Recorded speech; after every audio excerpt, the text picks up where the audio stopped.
ये समाधि का एग्जैक्ट मीनिंग क्या हो?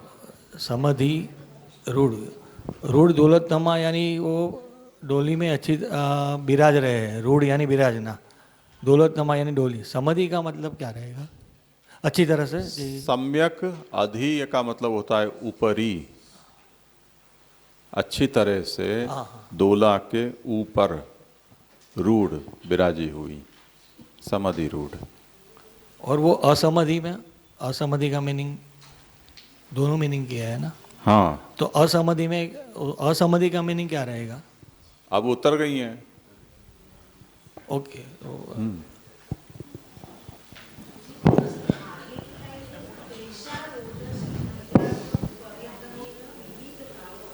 हाँ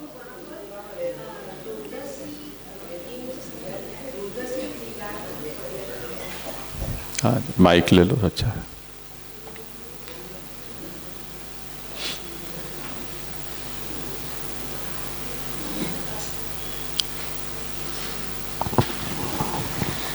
तेषा रोदसी क्रीडार्थम पर्यटनेन विविध भाववती। ये मुझे रोदसी का समझ में नहीं आया।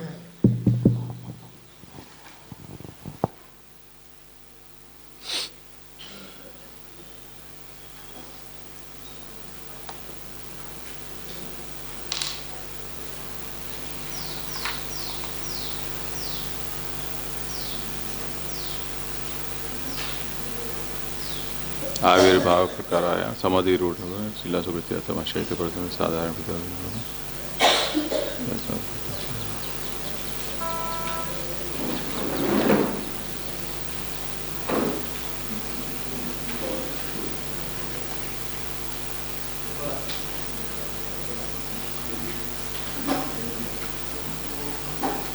एक तो वहाँ अशुद्धि है, उसको सुधार लेना। अनुस्वार नहीं है तो अनुस्वार कर लेना।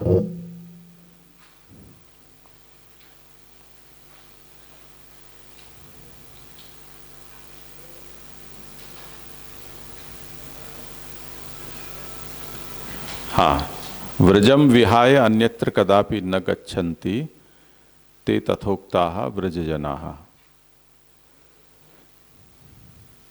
ये पद जो है वो सघोष गति दंतुरा में, सघोष में घोष का अर्थ यदि हम शब्द न लेकर व्रज लेते हैं तो सघोष गति का मतलब है सघोष यानी व्रजजन।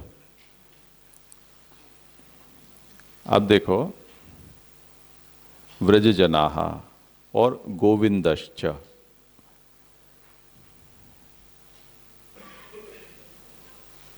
गोविंद भी यहाँ व्रज छोड़कर नहीं जाते हैं, जिस प्रकार व्रजजन व्रज छोड़कर नहीं जा सकते हैं, नहीं जाते हैं। तेषाम यानी व्रजजन और गोविंद दोनों ही तेषाम से ग्रहित होंगे। तो उनके रोधसिक क्रीडार्थम, ये जो व्रज है उसने इन दोनों को रोक कर रखा है। दो में से कोई भी नहीं चाहते हैं कि व्रज छोड़कर हम जाएं। व्रज वालु रे वैकुंठे नहीं जाऊं, जैसे हम गाते हैं उस तरह से। क्यों? क्योंकि वही क्रीड़ा जो भक्त की और भगवान की परस्पर स्वच्छंद क्रीड़ा वहीं होती है।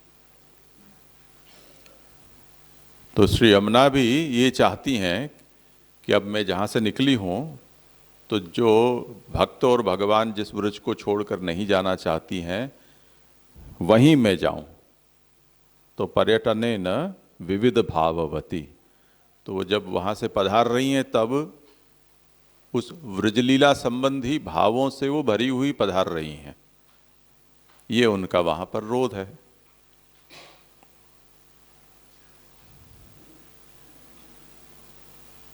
ठीक है।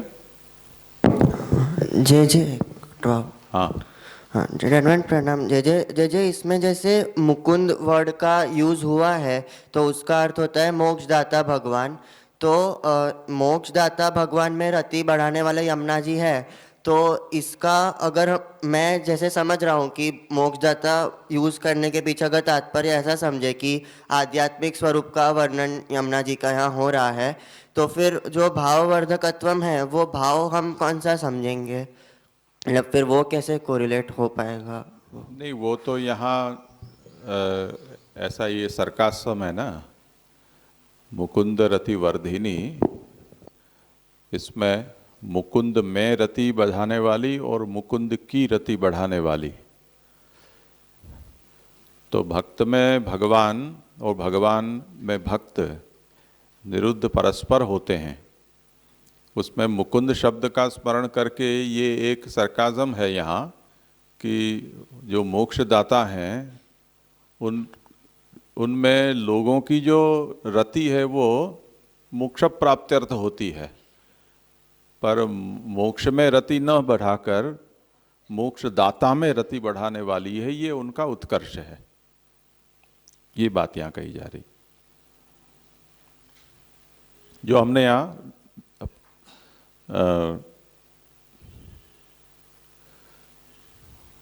श्रीनाथ के पद में श्री और श्री के नाथ में जो अंतर अपने यहाँ कहा जाता है, अपने पद में गाते हैं ना कि नथी थाऊ ठाकुर जी में नथी थाऊ लक्ष्मी ना नाथ ने। तो लक्ष्मी है वो उनको नाथ मानती है, और जो प्रवाही जीव हैं वो लक्ष्मी के लिए उस नाथ को मानते हैं। तो ये जो अंतर है वो रावण तुल्य है उस तरह से। और कोई विषय है तो आगे का? जी हाँ। यहाँ पे मतलब गोसाई जी की टीका और द्वारकेश जी में दोनों में ऐसा आया कि ब्रज प्रदेश में आके मुकुंद को रति वर्धिनी वाले हुए, मतलब समतल भूमि पर आके, और जाता है ऐसा क्लियर लिखा है था, तो भूमो आवगत्य मुकुंद रति वर्धिनी जाता। तो यहाँ से स्पेसिफिक ऐसा कहना चाह रहे हैं कि ऊपर तक का जो यमुना जी का आगे का वर्णन आया वहां मुकुंद रति वर्धिनत्व नहीं है, ऐसा ही सीधी सी बात है ना। अच्छा, तो ये मतलब व्रज में पधार के ऐसा ही समझना चाहिए ना, भूमि मतलब हमको वैसे ही लेना कि व्रज में यानी श्री यमुना जी का जो आगमन है वो मुख्यतया भगवत लीला में सहयोगी होने के लिए है। तो प्रभु जहाँ प्रकट होकर लीला करेंगे वो उनका फोकस है। बाकी तो अब आने का रास्ता वो है, तो अब वो रास्ता तो काटना ही पड़ेगा ना। तो उसके सौंदर्य का वर्णन करने के बाद जो मुख्य जो लीला परिकर के रूप में श्री यमुना जी ने जो भी कुछ भी यहाँ साक्षी भाव रखा है या निर्गुण भाव रखा है, वो सब यहाँ आने के बाद वो पुष्टि स्वरूप उनका प्रकट हो रहा है।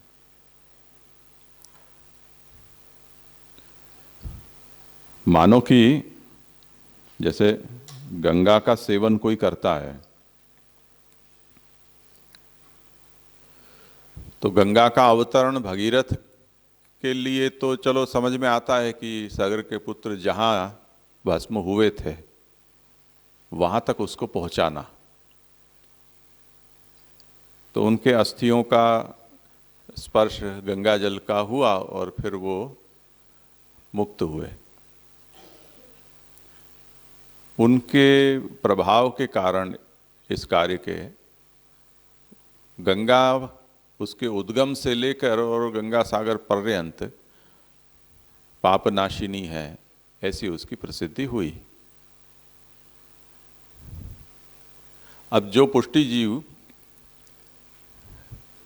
यमुना जी को प्रभु की लीला का परिकर जानकर उनका सेवन करना चाहता है तो उसका प्रेफरेंस क्या होगा? तो ब्रज प्रदेश में जहाँ यमुना जी विराज रहे हैं मुख्य रूप से उसका वहाँ प्रेफरेंस होगा कि यहाँ सेवन हम करें, क्योंकि यमुना जी तो हैं परंतु सर्वत्र हैं, उद्गम से लेकर और संगम तक में। पर लीला का स्मरण कराने वाली यमुना तो ब्रज में ही होती है ना।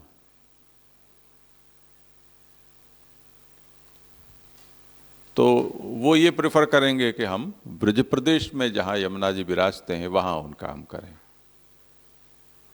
तो इसलिए यहाँ मुकुंद रतिवर्धिनी इस तरह से उनकी महिमा गा रहे हैं। और जैसे लास्ट थोड़ा जैसे कि ये भाववर्धकत्वम जो कहा ऐश्वर्य, तो इसमें से हम ऐसे कैसे कोरिलेट भाववर्धकत्वम मुकुंद रतिवर्धिनी से, मतलब कैसे कोरिलेट ये पूरे श्लोक से? भाव मतलब जैसे आपने समझाया था रति देवादि विषय, मतलब रति, तो ऐसे ही लेंगे मुकुंद रतिवर्धिनी पद। ये वही शब्द है ना जिसमें से ये ऐश्वर्य शब्दांतर से ही कहा है।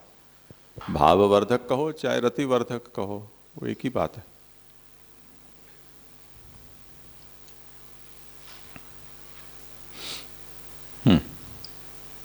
ततो भुवि आगताया धर्मान आहु।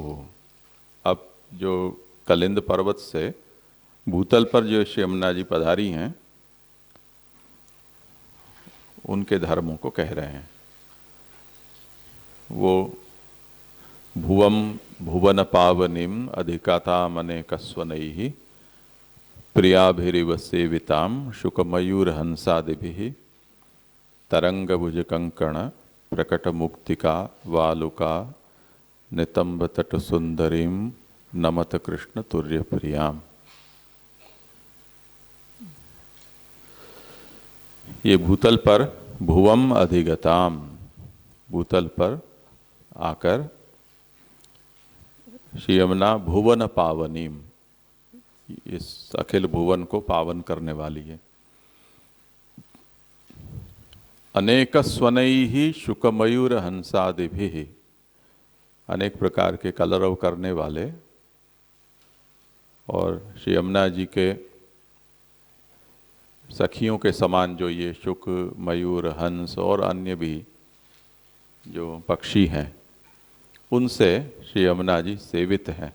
यानी ये सब श्री यमुना जी को घेर कर उनका सेवन करते हैं। तरंग भुज कंकण प्रकट मुक्तिका वालुका नितंब तट सुंदरीम, ये पूरा एक शब्द है। यानी श्री यमुना जी के जलों की जो तरंग है वो दोनों तटों के ऊपर यानी उनकी भुजा के रूप में दर्शन देती हैं, जिसमें यमुना रज में चमक जो दिखाई देती है वो उनके श्रीहस्त पर वो कंकण धारण हुए हों जिनमें मोती जड़े हों, और वो अपने नितंब प्रदेश पर श्रीहस्त पधरा कर विराज रही हों, ऐसे सुंदर दर्शन श्री यमुना के होते हैं। ऐसी श्री यमुना भगवान श्री कृष्ण की चतुर्थ प्रिया है और सभी भक्त उनको नमन करो, ऐसे महाप्रभु उनको आज्ञा देते हैं।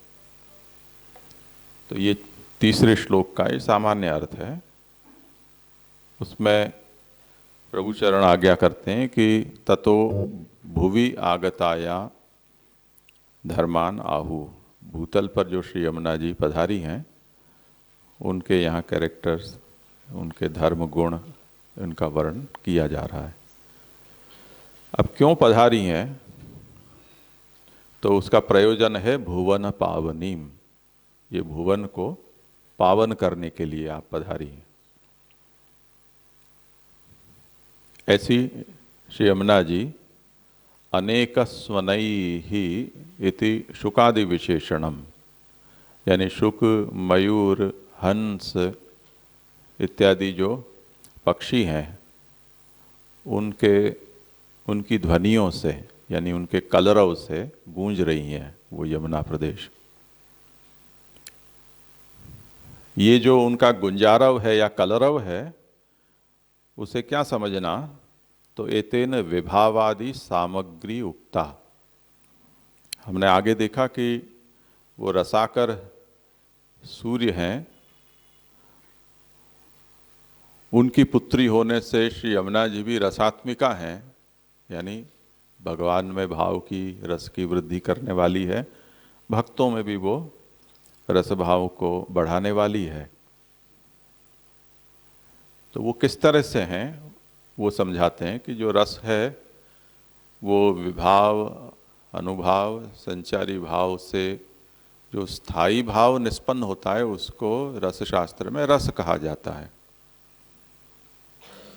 तो ये विभाव, अनुभाव, संचारी भाव, ये सब भाव को उत्पन्न करने के साधन होते हैं। तो रस का कुछ आलंबन होता है और रस का कुछ उद्दीपक होता है, जिसको आलंबन विभाव और उद्दीपन विभाव कहा जाता है। तो हमारे मन में कोई एक भाव यदि प्रकट हुआ है तो वो भाव जिसके विषय में है वो भाव का आलंबन कहा जाता है, और उस भाव को प्रकट करने में जो निमित्त बनते हैं वो उसके उद्दीपक कहे जाते हैं। तो श्री महाप्रभुचरण यहाँ इस वर्णन को पढ़कर हमें ये समझा रहे हैं कि महाप्रभु ने यहाँ शुकमयूर हंसादिभि अनेक स्वनैहि इन पदों से ये विभाव आदि रस के प्रकट करने की सामग्रियों का वर्णन किया है, कि जिससे यमुना तो है ही, पर यमुना इन सामग्रियों से युक्त होने पर भगवद रस या भगवत भक्ति को बढ़ाने वाली, प्रकट करने वाली सिद्ध होती हैं। तो ये सब विभाव आदि सामग्री हैं। यत्र यथा उचितम तत्र तथा कुर्वन्ति इति प्रियापदम। ये शुकमयूर हंस आदि हैं, उनको श्री यमुना जी की प्रिया कहा है, उनकी सखियां कहा है। तो वो जानते हैं, जो प्रिय होते हैं वो ये जानते हैं कि कब क्या कैसे करने से वो जो प्रसंग के अनुरूप वो भावों को प्रकट किया जा सकता है। इसलिए उस अवसर को समझकर ये शुकमयूर हंस आदि भी हैं, वो श्री यमुना जी के सखी रूप हैं, और वो अपने मधुर कलरव से एक ऐसा वातावरण प्रकट करते हैं जिससे कि वो भाव प्रकट हो। तीरस्य चाकचक्यवत सिकता कृतशोभाम तत्स्वरूपमप्याहु तरंगभुज कंकण इत्यादि। आगे का जो वर्णन है, तरंगभुज कंकण प्रकट मुक्तिका वालुका नितंब तट सुंदरीम, ये पूरा यहाँ तक का, उसमें जो यमुना जी का तीर है उसके ऊपर चमकती हुई सिकता यानी रेत, रज, वो बड़ी शोभा बिखेरती हैं। तत्स्वरूपम अप्याहु। अब वहाँ जो श्री यमुना जी के जल की तरंग हैं, उन तरंगों का यहाँ वर्णन उसका स्वरूप समझाते हैं कि यदा तरंगाः तीरम आगत्य, यमुना की तरंग जब तट को टकराती हैं और वहाँ प्रसृता भवंती, तट के ऊपर वो जल यमुना की तरंग का फैल जाता है, तदा तीर सिकता मुक्तावद भासन्ते।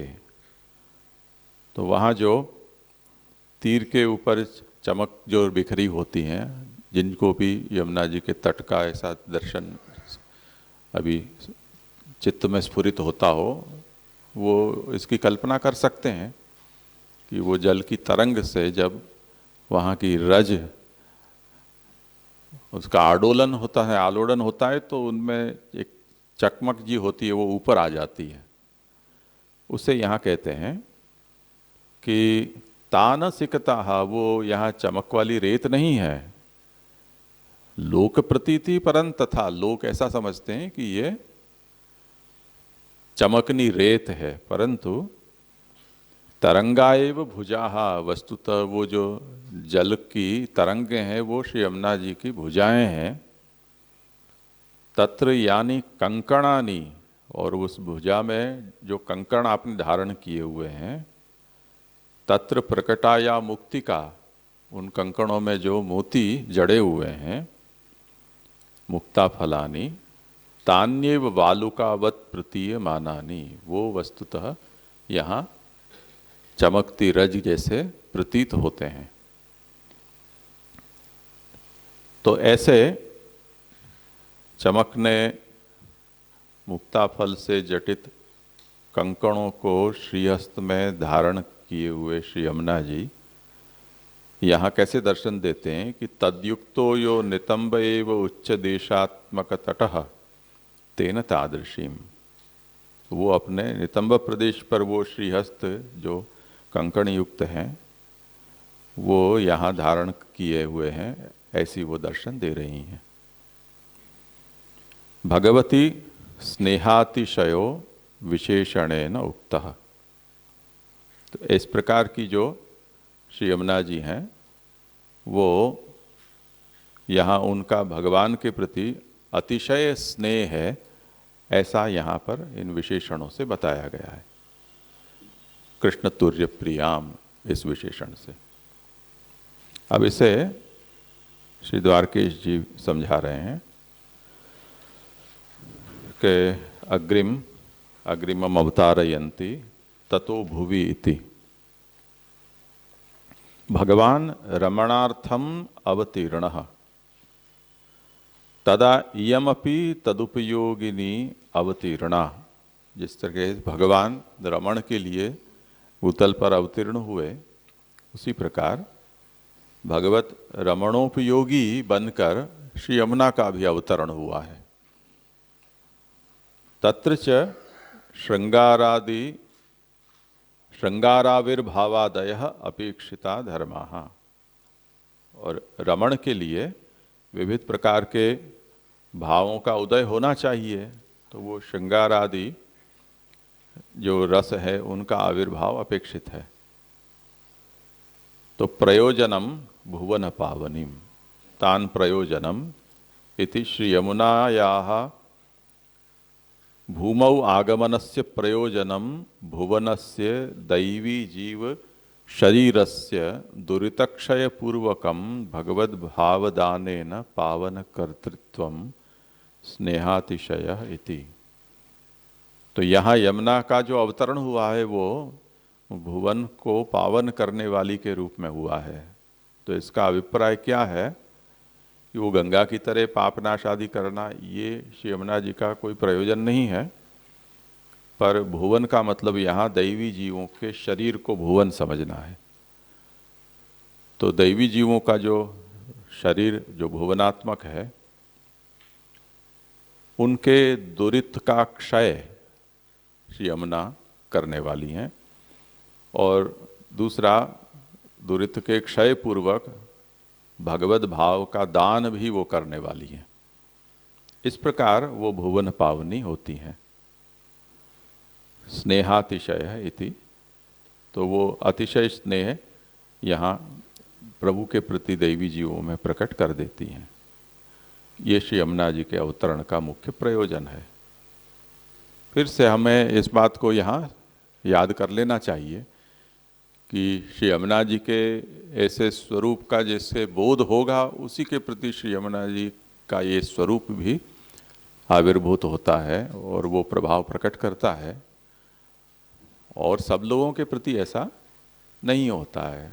और सब लोगों के प्रति क्या होगा कि जो न जातो यम यातना भवति ते पय पानत, एक बार पान कर आओ यम यातना नहीं होगी, तो इतना ही होके और रह जाएगा। तो जो यम यातना से बचना चाहते हैं उनके लिए यमानुजा के रूप में है। और ऐसे भक्त्यात्मक प्रयोजन से, भक्त्यात्मक स्वरूप श्री यमुना जी का जो जानते हैं, उनके प्रति ऐसे स्वरूप का आविर्भाव होता है। इसमें भुवन पाविनीम ऐसा श्री पुरुषोत्तम जी को पाठ उपलब्ध हुआ है। ऐसा यहाँ संपादक कोष्ठक में दिया होने से ऐसा लगता है कि संपादक को ऐसा यहाँ याद दिलाया है। ये यहाँ बोध से अनुभूति के संदर्भ में लेना, या फिर जैसे जिस प्रकार आपने वर्णन किया और यहाँ द्वारकेश जी बता रहे, तो सामान्यतः तो इस तरह ग्रंथ के अवलोकन और पाठ से वगैरह से बोध तो हो, पर बोध यानी जो हृदय में वो भाव प्रकट, उसी संदर्भ में अवस्था भेद सु समझना होगा ना। फिर नहीं, ऐसा है कि जैसे हमने ये यमुनाष्टक ग्रंथ को अभी तो 15 ग्रंथों के अंत में समाप्ति मंगल के रूप में लिया है। मानो कि हमें आज इस बात का ऐसे श्री यमुना जी के स्वरूप से परिचय हुआ, इससे पहले नहीं था मानो। तो जैसे और सब नदियों का तीर्थ के रूप में महात्म्य प्रसिद्ध है, उस तरह से यमुना भी एक पवित्र नदी है, तीर्थ है, ऐसा समझकर उसका सेवन अभी तक लोग करते आए हैं। अब जिनको ऐसा पुष्टि मार्गीय, भक्ति मार्गीय महात्म्य और ऐसा स्वरूप यमुना जी का जिसको ज्ञात है, वो अब कभी भी यमुना का सेवन करेगा तो उसकी दृष्टि बदलेगी ना।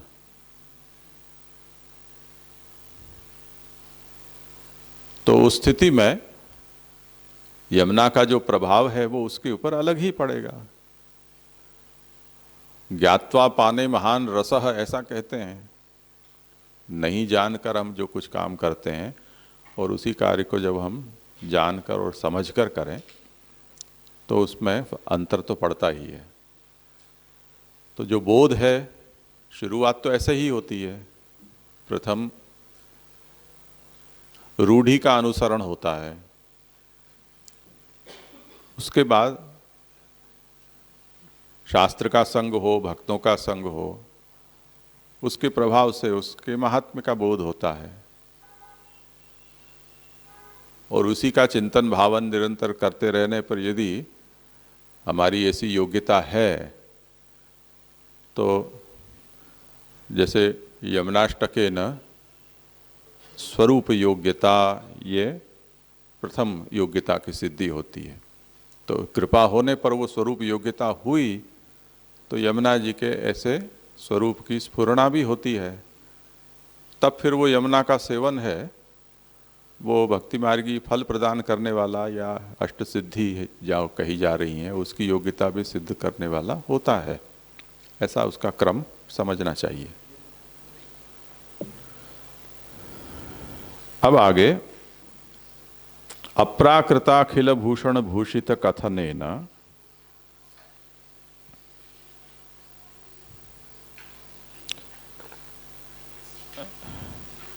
अप्राकृताखिल भूषण भूषितेन भगवता स्नेहातिशयो युक्त एव।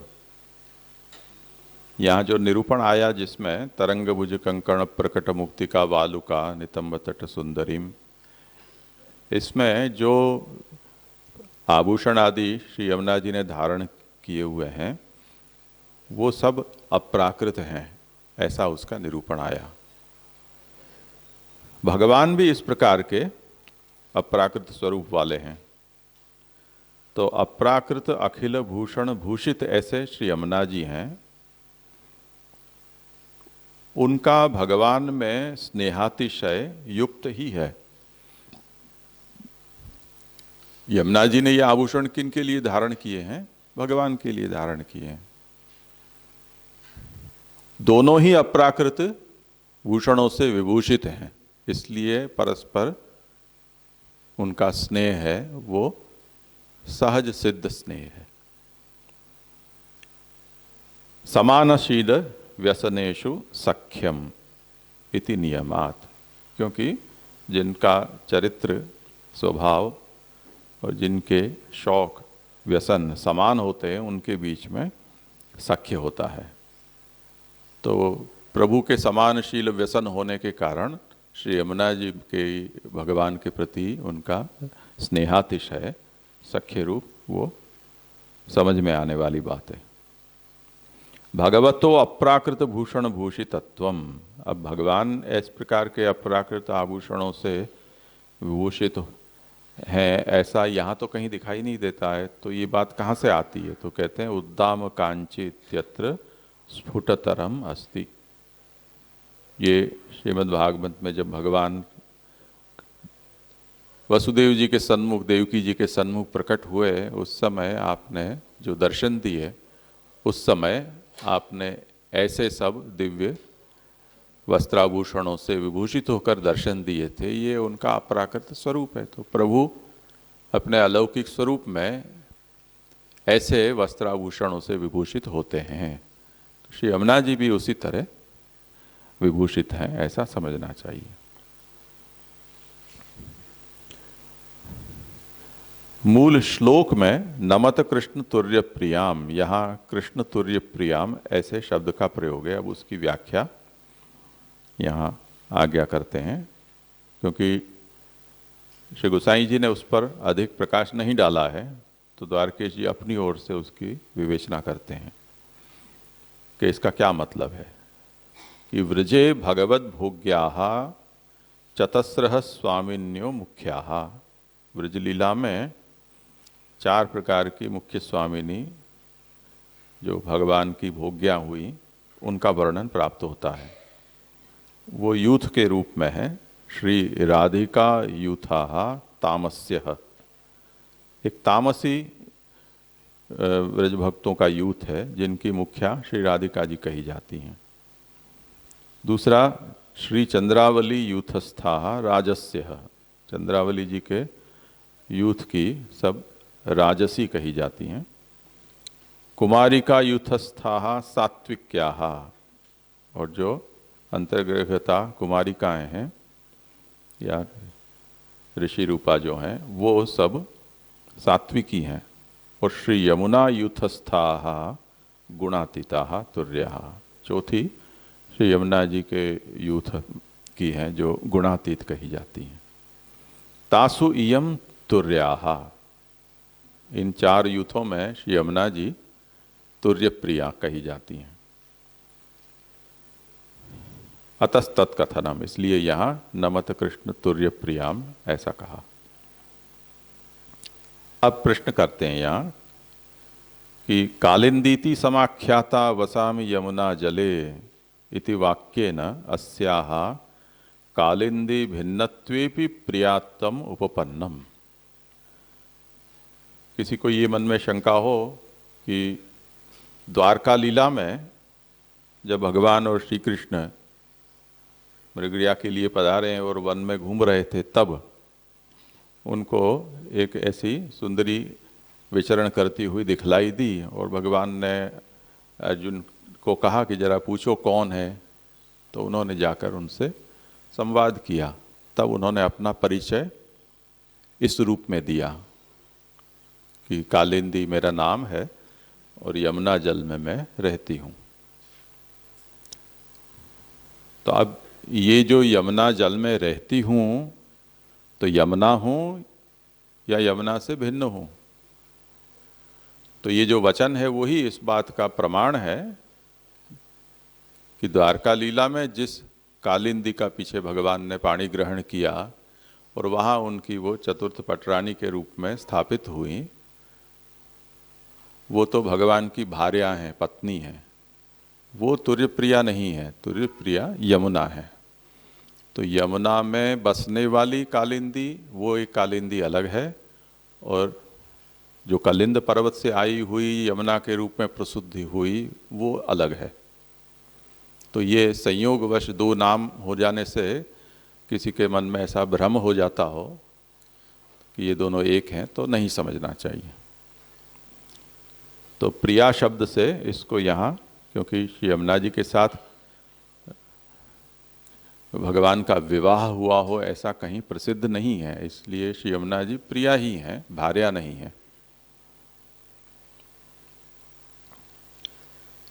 आगे शुकमयूर हंसादि ही, इसमें जो पक्षियों का वर्णन है और इनके द्वारा श्री यमुना जी सेवित हैं ऐसा कहा गया है। तो ये जो सेवा का प्रकार है उनके द्वारा वो किस प्रकार से है, उस पर द्वारकेश जी लिखते हैं कि शुको वाचिकी सेवाम करोति।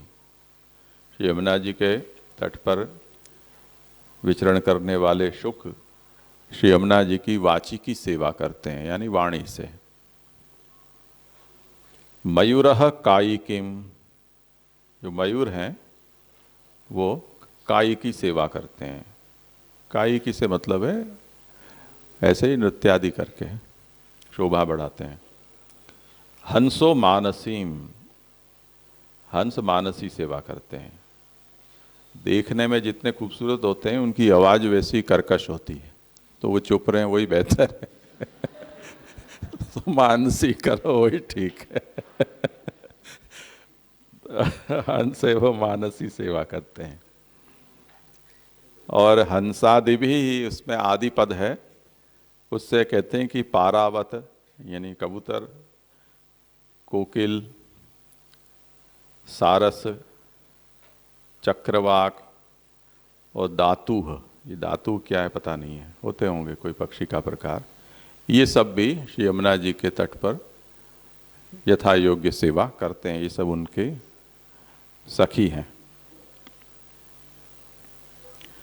अन्वयस्तु, अब इस श्लोक का अन्वय इस तरह से है कि भुवन को पावन करने वाली, भुवम अधिगताम, भूतल पर पधारी हुई, प्रियाभिरिव स्थित ही यानी अपनी सखियों के जैसे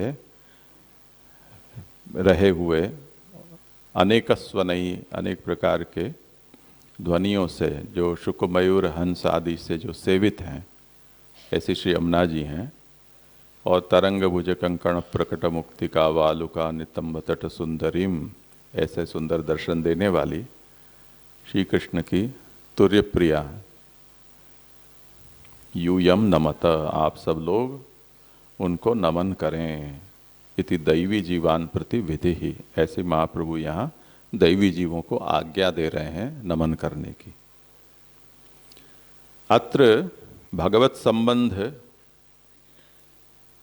प्रतिबंधक निराकरणेन, प्रभु के साथ संबंध होने में जो जो भी प्रतिबंधक होते हों उनका निराकरण करके, तदनुभव योग्यता हेतु शुद्धि संपादक रूपम, भगवान के अनुभव की योग्यता के लिए आवश्यक जो शुद्धि है वो प्राप्त कराने वाली ऐसी भुवन पावनित्वम, ऐसे भुवन को पावन करने वाली, ये श्री यमुना का तृतीय ऐश्वर्य इस श्लोक में वर्णित हुआ।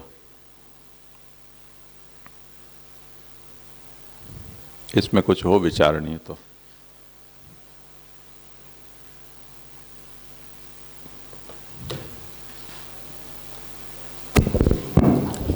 ढणत प्रणाम जी।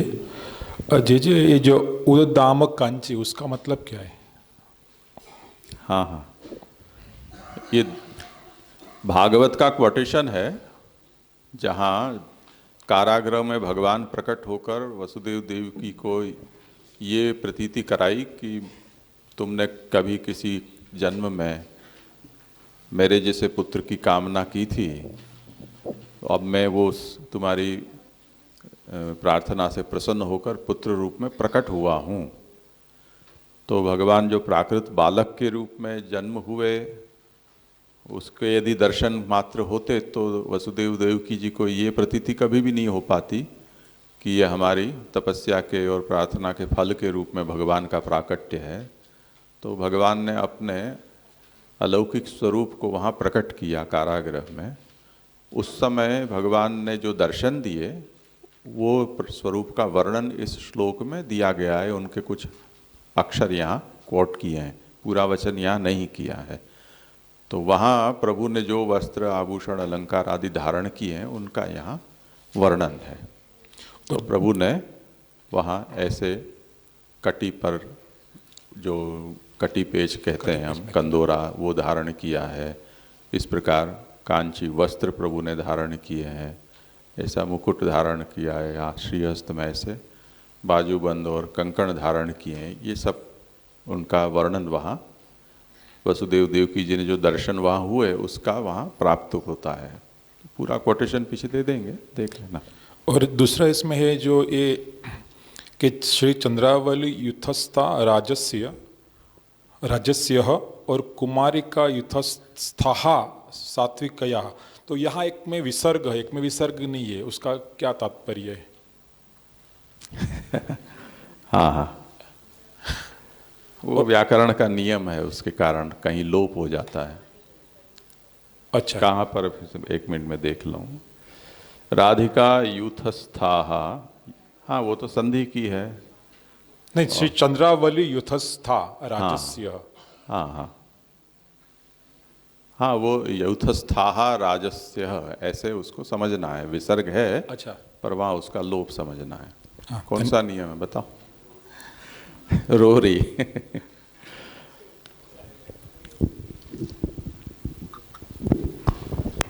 जय जय। यहाँ पे श्री यमुना यूथस्था गुणातीता कहा है, और उसके बाद में फिर जो शुकमयूर हंस आदि भी में जो तत्त पक्षी और श्री यमुना जी के परिकर के जो सब प्राणी आए हैं, इनका वर्णन है कि किस प्रकार की सेवा करते हैं। तो इन सब को ही शुकमयूर हंस आदि भी कोई गुणातीत यूथ में समझना है।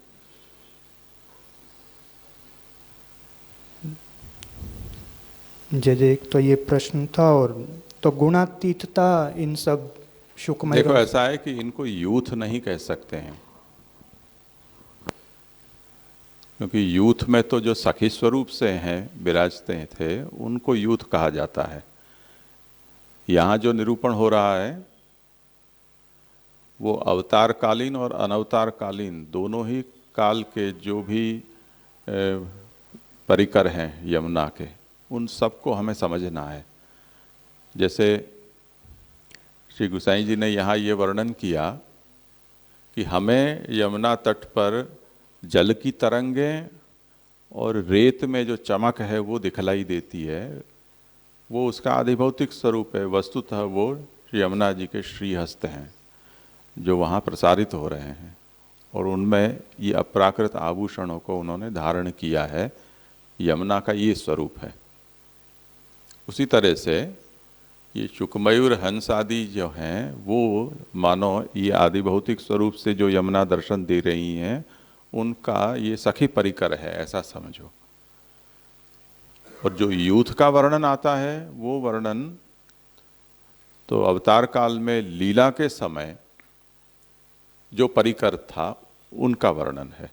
अब भागवत आदि में ऐसा परिकर श्री यमुना जी का कोई प्रसिद्ध नहीं है, पर नित्य लीला में हमें उस परिकर को समझना होगा, क्योंकि श्रीमद् भागवत में ऐसा कोई परिकर यमुना जी का प्रसिद्ध नहीं है, न ऐसा कोई चंद्रावली आदि का भी प्रसिद्ध है। पुराणांतर से हम उसको समझ सकते हैं, या भावना के ग्रंथ हैं उनसे हम इस बात को समझ सकते हैं। भागवत से तो ये हमें पता नहीं चलता है। तो इस अभिप्राय से इसको समझना है, नित्य लीला का परिकर है या अवतार कालीन है। इसलिए दोनों तरह से इसकी व्याख्याएं की गई हैं। भागवत के अनुसार यदि हम ये यूथों का विभाग कहें तो अन्य पूर्वा, अनन्य पूर्वा, और श्री यमुना जी का और श्री राधिका जी के, इस प्रकार से उसका विभाजन है। और जो अन्य एक विभाजन का प्रकार है वो ये है कि जिसमें चंद्रावली जी आदि का यहाँ द्वारकेश जी ने ग्रहण किया है। तो दोनों तरह से उसकी चार यूथों का वर्णन प्राप्त होता है। ठीक है ना?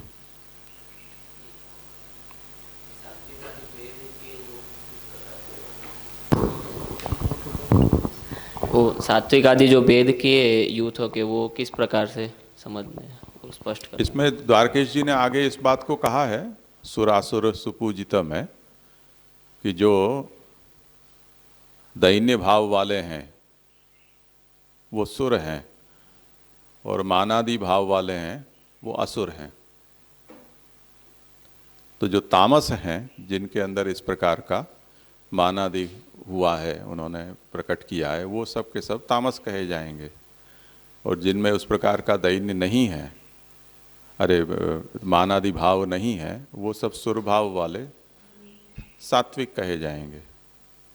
ऐसे तो जब जब हम भागवत में गोपी गीत आदि, जहाँ उन गोपीजनों ने अपने अपने मनोभाव जिन शब्दों में प्रकट किए हैं, इसी तरह आगे और भी भ्रमर गीत आदि में, वहाँ महाप्रभु ने उनके भावों को सात्विक राजस तामस निर्गुण आदि से वहाँ स्पष्ट किया है। तो उससे हमें उसको समझना हो।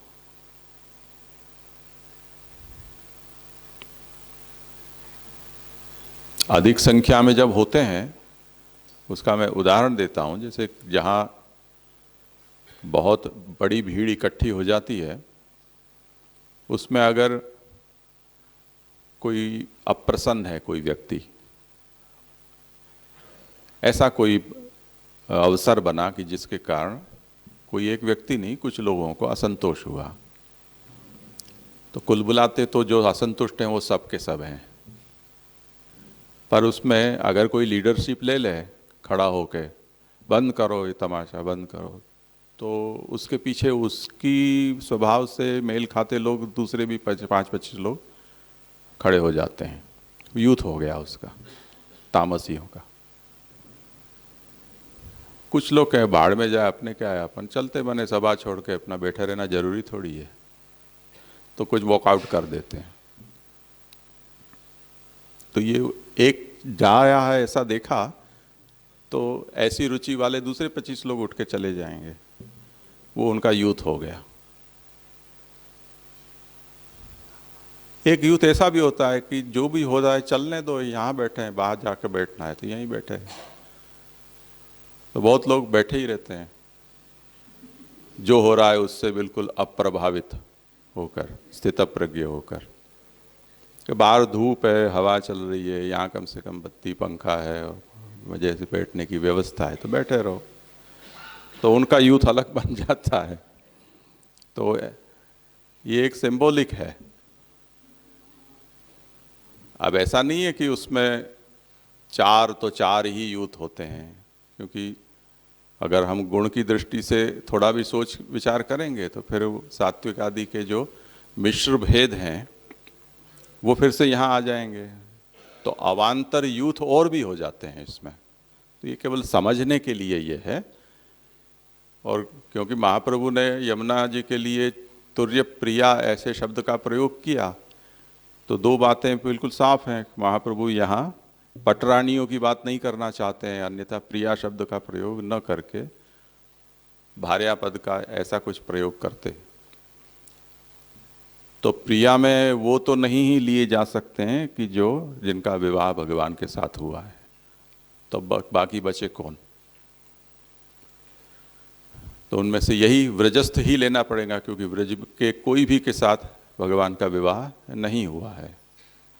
अब उनमें हम भक्तों का ऐसा वर्गीकरण मोटा मोटा करेंगे तो एक व्रज भक्त ऐसे मिलेंगे कि जो ब्याहे हुए हैं किसी किसी गोप के साथ, तो वो अन्य पूर्वा हो जाएंगे।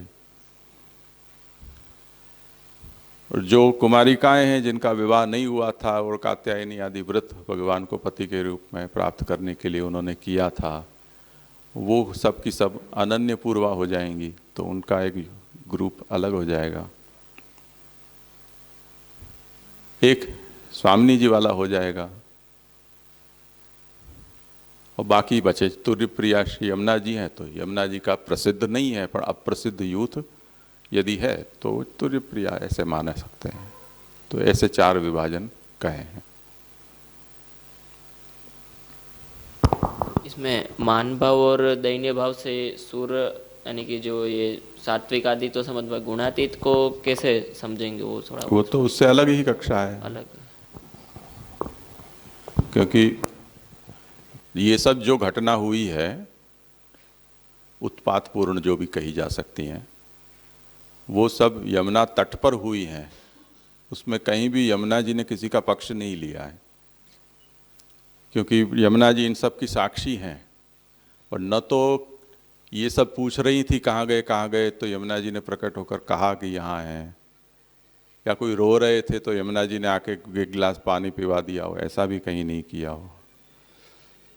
तो श्री यमुना जी हैं वो इसमें बिल्कुल ही अलिप्त रही हैं। ये उनकी निर्गुणता है, क्योंकि जिनको चाहते हैं कि वो इस लीला में सक्रिय भाग लें, ऐसी प्रभु की इच्छा हो तो ही उसमें सक्रिय होना चाहिए, अन्यथा प्रभु की इच्छा आज्ञा न हो तो हम कैसे उसमें सक्रिय हो सकते हैं। ये निर्गुण भाव है उनका, इस अभिप्राय से।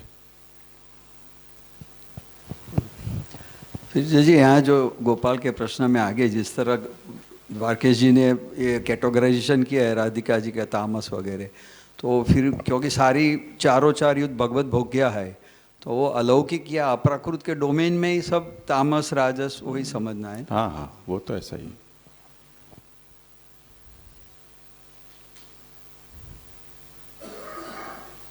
जैसे सुर असुर के शब्द का तात्पर्य हमको द्वारकेश जी ने ये समझाया कि जो दैन्य भाव वाले और मान भाव वाले हैं वो ही सुर असुर का भेद है। वो गीता में जो 16वें अध्याय में भगवान कह रहे हैं वो उस परिभाषा को यहाँ लागू नहीं करना है। तो उसी तरह गुणों का जो वर्गीकरण है वो भी अपराकृत के अंतर्गत ही है, सात्विक राजस तामस निर्गुण ऐसे। ठीक है, तो दूसरा श्लोक थोड़ा लंबा है, समय होने को आया है, तो यहाँ विराम रखते हैं आज।